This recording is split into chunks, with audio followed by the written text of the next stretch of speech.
I would say that wherever there's two humans, there's always going to be conflict.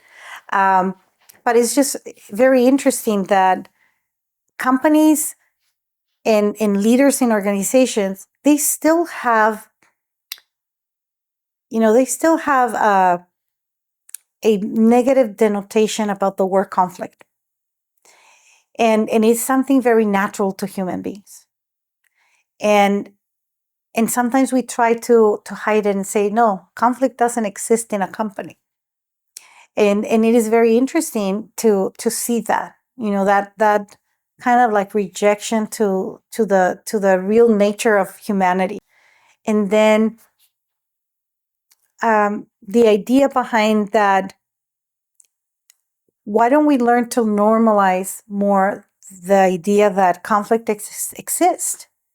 And how do we transform the conflict from a toxic emotional conflict to more of a cognitive conflict that builds upon ideas, builds upon innovation, builds upon inclusivity?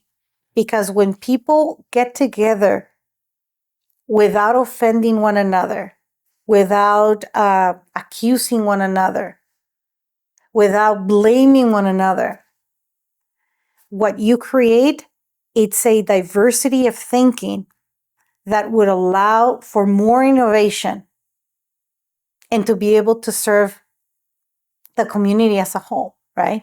When you're open and receptive to that.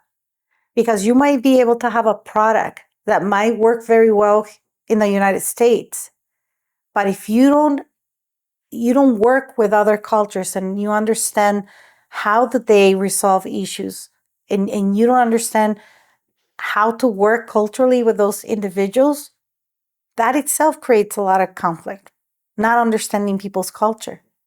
But if you learn that this is important and that is part of humanity, then you create more diversity of thinking, and you might be able to transform products that not only work here in the United States, but they work elsewhere in the world, right?